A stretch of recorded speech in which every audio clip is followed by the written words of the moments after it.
জীবনের পথ চলায় কিছু জিনিস স্মৃতি হিসেবে তুলে রাখতে হয়, আর আজকের এই ব্লগটি স্মৃতি হিসেবে তুলে রাখার জন্যই বানানো, যাতে আজ থেকে 10 বছর পর যে যেখানেই থাকি পিছন ফিরে তাকালে যেন মনে হয় সব সুন্দর ছিল। আজ ঈদের দ্বিতীয় দিন। আজকের গন্তব্য পাবনা জেলার ভাঙ্গুড়া উপজেলার দিলপাশার বিল। আমি, রেশাদ এবং ইখতিয়ার আমরা 3 জন রওনা দিই ভাঙ্গুড়ার উদ্দেশ্যে। আজ পর্যন্ত যতদিন আমরা ঘুরতে যাওয়ার প্ল্যান করেছি এমন কোনো দিন দেখিনি যেদিন আমরা বাধা বিপত্তির সম্মুখীন হইনি। প্রথমেই গিয়ে দেখি তেল পাম্পে তেল দিচ্ছে না, সুতরাং আমাদের তেল পাম্পেই লাইনে দাঁড়িয়ে খোলা তেল নিতে হবে। আর এদিকে প্রায় 50 কিলোমিটার রাস্তা, আর আমরা অলরেডি লেট। তেল নিয়ে আমরা খুব দ্রুততার সাথে রওনা দিয়ে দিই, কারণ আমরা যেখানে যাচ্ছি তা দিলপাশার বিল থেকে মূলত অনেকটাই ভেতরে, যা মূলত একটি প্রত্যন্ত গ্রাম, যেখানকার যাতায়াত ব্যবস্থাও খুব একটা ভালো না। সুতরাং সেখানে বেশি রাত থাকাও ঠিক হবে না। খুব দ্রুততার সাথে বাইক টেনে আমি চলে আসি টেবুনিয়া, কারণ টেবুনিয়া হয়ে চাটমোহর হয়ে আমাকে যেতে হবে ভাঙ্গুড়া। পাবনা জেলায় এমন কোনো উপজেলা নেই যেখানে হয়তো আমার যাওয়া হয়নি, তবে আমার দেখা সর্বোচ্চ প্রাকৃতিক সৌন্দর্যের উপজেলা হচ্ছে চাটমোহর উপজেলা, যেটা কিনা আমার ব্যক্তিগত অভিমত হলেও তা অস্বীকারযোগ্য। এরপর আমরা চলে আসি চাটমোহর নতুন বাজার, আর নতুন বাজার হয়ে আমাদের ঢুকে পড়তে হবে ভাঙ্গুড়ার রাস্তায়। A few inches later.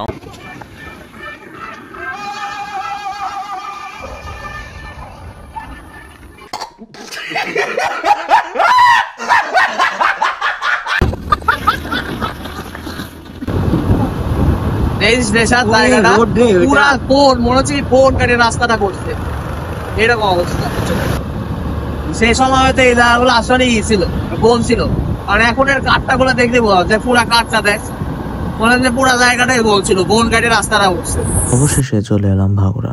Bhangura থেকেও আমাদের গন্তব্যস্থল দিলপাশা রেলওয়ে ব্রিজ, আরো 17 কিলোমিটার ভেতরে। এতক্ষণ পর্যন্ত সবকিছু বেশ স্বাভাবিকই যাচ্ছিল, কিন্তু এখন হয় আসল বিপত্তি। আমরা নিজেদের অজান্তেই একটা ভুল রাস্তা নিয়ে নিই। আমি বেশ কিছুদিন আগে এখানে এসেছিলাম, যার কারণে আমারও রাস্তাটা পরিষ্কারভাবে মনে নেই, কিন্তু আমি বুঝতে পারছিলাম যে আমাদের হয়তো কোথাও একটা ভুল হচ্ছে, কারণ আগের বার আমি এই লোহার ব্রিজের ওপর দিয়ে গিয়েছি, কিন্তু এবার যাচ্ছি নিচ দিয়ে। A few minutes later. Radha mile পথ ভুল করে ঘুরে ঘুরে আবার গুগল ম্যাপে ফোনটা করছি। হ্যাঁ, কোন দিকে রে বিএমএ খাতে যাচ্ছি নাকি রে?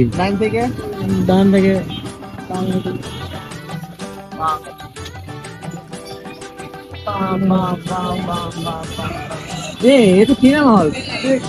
এখন রোড দিচ্ছে মনে হয়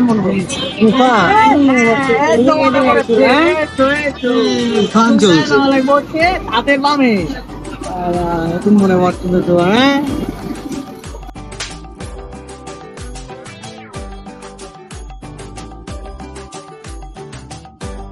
সামনে যাটা এরকমই আছে বুঝছিস, সামনে রাখি, সামনে এরকম ডিপ মারবে। এও আছে নিচের দিকে এই যে এটার কথা বললাম, ভাঙ্গুড়া 0 কিলোমিটার।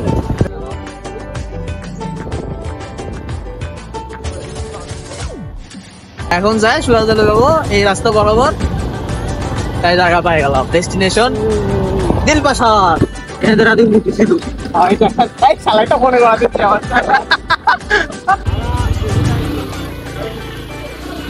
রোড দিয়ে না বাড়ি নাকি রে, আছে তো যাবে মনে হয়, শুধু বৃষ্টি নাই এখানে দাঁড়াই। চল কিছু নিয়ে যাই খাওয়াবো, সামনে কিছুই নাই। চল হুন্ডালি যাচ্ছি, হুন্ডালি যাবো কিন্তু কিছু নিয়ে যাবো না তোমার। রাস্তা না আর কিছু রে, রাস্তা খালি পড়ে না চাই।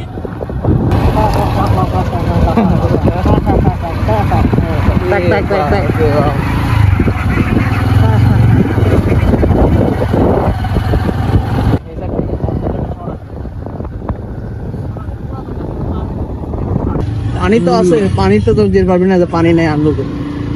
A few moments later. हमारे साथ धोखा हो गया साला। पानी तो আছে, পানি তো যে পারবি না যে পানি নেই আনলো।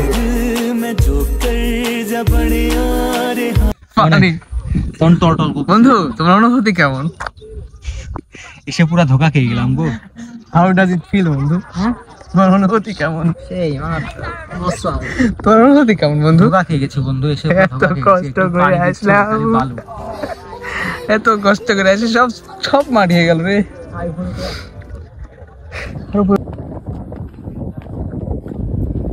মামু আর ইউ ওকে?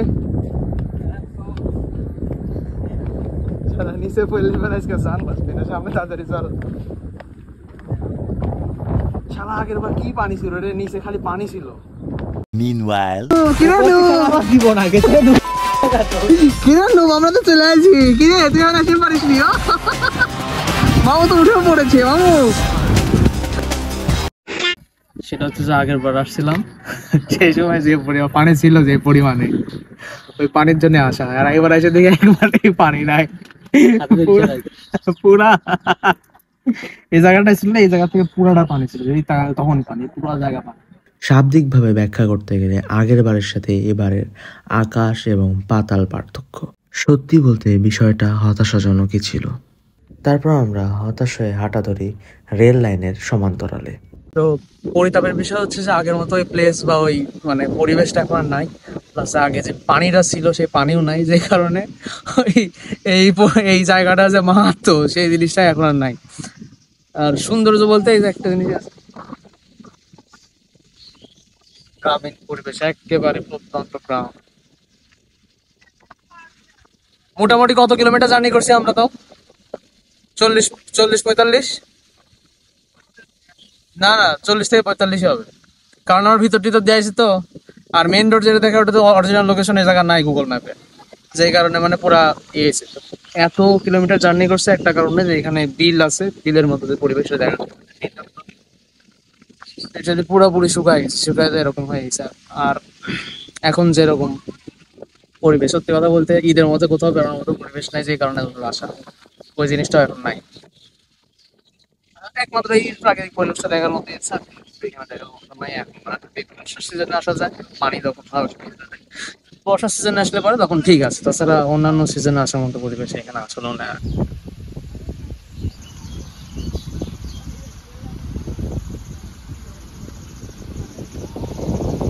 বাতাসের কারণে পাতার যে সাউন্ডটা হচ্ছে না, মানে একবারে এত সুন্দর লাগছে শুনতে। এটা দাঁড়া, ও ভাই, হ্যাঁ এত সুন্দর, মানে ও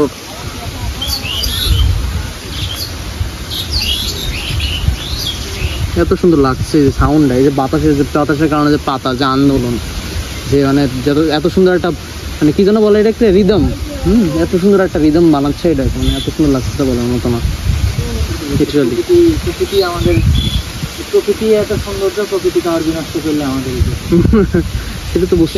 এই জায়গা যারা আছে তারা খুব শান্তিতে আছে, খুব শান্তি, কারণ এত সুন্দর মানে পরিবেশ, পুরাপুরি গ্রাম, অরিজিনাল যে গ্রাম, প্রকৃত যে গ্রাম, সেটা এখানে না আসলে তো বোঝা যাবে না যে এটা অরিজিনাল প্রকৃত গ্রাম। আমরা গ্রাম বলতে যেটা বুঝি, এখন কোনো জায়গায় গ্রাম নাই, দালান বাড়ি এরকম হয়ে গেছে। এখন যেটা গ্রাম, এটা গ্রামই আছে, এখনো গ্রামই আছে, মানে এখনো মানে এখানকার মানুষজন অতটাও ডেভেলপ না, মানে দেখতে পেলাম যেটা আর কি, মানুষজনের দ্বারা অতটা ডেভেলপ না, ওরা এখন এতটা হয়নি এইসব জায়গায়। একটা সময় পুরোপুরি তো হ্যাঁ এখনো ওরকম নাই। আর এখানে একটা দালান বাড়ি নাই এখন পর্যন্ত আসতে পারে দেখছি, একেবারেই সহজ সরল। আর এখানে যে একটু আগে দেখলাম হাঁস পালন করছে সবাই, লাইফস্টাইলটা সুন্দর, আলাদা। আর এই যে ভাই ডিস্টার্ব করতেছে। তবে বন্ধু জায়গাটা এসে কেমন লাগছে বলো? আগের বার তুই ছিলি, আগের বার তুলনায় এখন কেমন লাগছে বলতো? বিষয়টা ভালো লাগছে আমার, জায়গাটা প্রকৃতির ডাকটা খুবই ভালো লেগেছে। আর যে এইরকম প্রকৃতির ডাকে মাঝে মধ্যে আসতে হয়, খুবই ভালো। না এখানে আসে বিষয়টা কি, ওই ওরা তো ভালো লাগেনি, কারণ একটা আলাদা এক্সপেকটেশন নিয়ে আসছে। পানির এক্সপেকটেশন আমি নিয়ে আসি না, আমি এই সৌন্দর্যের এক্সপেকটেশন নিয়ে আসি, সুতরাং আমার এরকম ভাবে হতাশ হয়নি। এই মাদারি হতাশ হয়ে গেছে। না আমি তো ফাইসা গেছি, বিষয়টা হচ্ছে দেখো। তবে এত আমাদের এত সুন্দর বাতাস, এই বাতাসটা লস যায়, ভালো হয়েছে আসা। কিন্তু আমাদের এক বন্ধু খুশি করতে পারেনি, সেটা ব্যতিক্রম, কিছু করার নেই বন্ধু। Next time better luck, next time.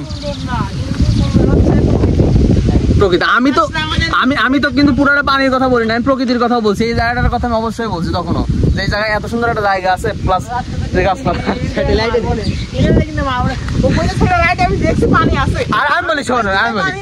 ও বললো যে সিজন আছে, কি সিজন আছে? আমি বললাম না, সিজন তো এখন নাই। সরি ভুলে গেছে। না বিষয়টা হচ্ছে কি, ও বললো যে পানি থাকবে না। আমি বললাম পানি আছে, কেন আছে? আমি স্যাটেলাইট গুগলে গেলাম, গুগলে যায় লোকেশনটা এক্সাক্ট তো গুগলে পাওয়া যায় না। তো লোকেশনটা আনার পরে আমি গুগল স্যাটেলাইট অন করলাম। গুগল স্যাটেলাইটে দেখলাম যে এখানে পানি দেখাচ্ছে স্পষ্ট। কারণ আমি তো জানি গুগল স্যাটেলাইটে মনে হয় টাইম টু টাইম আপডেট হয় না, একবারে তো আগে আপডেট হয় পরেই হয় এরকম তো না, টাইম টু টাইম আপডেট হয়। আমি জানি টাইম টু টাইম আপডেট হলে পরে আজকের ডেটে যদি হয় এটা, তাহলে আজকের ডেটে পানি আছে। কিন্তু দেখাচ্ছে যে পানি এখন এখানে এসে দেখি পানি একেবারেই নাই, শুকায় গেছে। তো এটা তো আমার ফল্ট না, আমার তো এখানে কেউ নাই যাকে আমি কল দিয়ে বলবো যে কি রে পানি আছে কি, আমি আসবো নাকি, এরকম তো কেউ নাই। তোর এসব প্ল্যান কখনো সফল হবে না। তুই আশা কর, আবার আসবো, সমস্যা কি, আবার আসবো, তুই চিন্তা করিস, আবার আসবো, পানি হোক, পানি হোক, এরপর আসবো।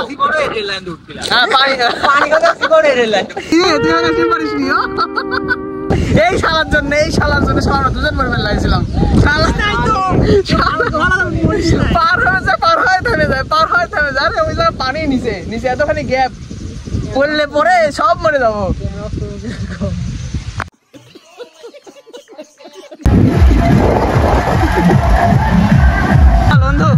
বন্ধু তোর বিয়েতে না আসবে।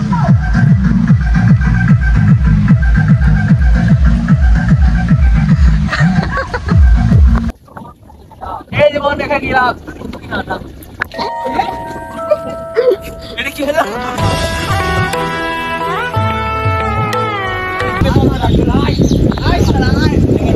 এ পাহাড় গেলে পরে বুঝবো না।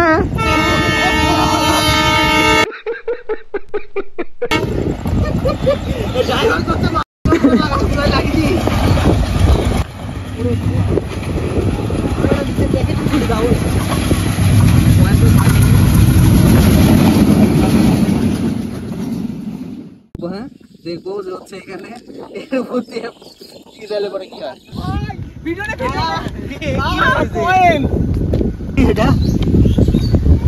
ও ভাই একটা, আরে এক টাকার কয়েন রে, সিল সব গেছে। ওয়াও, এই সাইড পুরো মসৃণ হয়ে গেছে। এখানে রাখা হয়েছিল, হচ্ছে যেটা কি দাগ হয়ে গেছে। যতই মনে কর সুন্দর, রাতের বেলা তত ভয়ঙ্কর। মানে একটু পরে, এখন তো আলো আছে, একটু পরে একটা মানুষও দেখা যাবে না, একটা মানুষও না। এর আগের বার 3 জন থাকি, একা একজন চালাতে গেলে ভয় লাগবে, যে কারো ভয় পাবে, সত্যি কথা, বা কোনো কিছু দেখতেও পারে লোকে। তারপর আমরা তিনজন এই ভয়ানক এবং ভুতুরে রাস্তা এনজয় করতে করতে চলে আসি। তো আজকের ভিডিও এ পর্যন্তই, দেখা হচ্ছে পরের কোনো ভ্লগ অথবা স্টোরি টেলিং ভিডিওতে।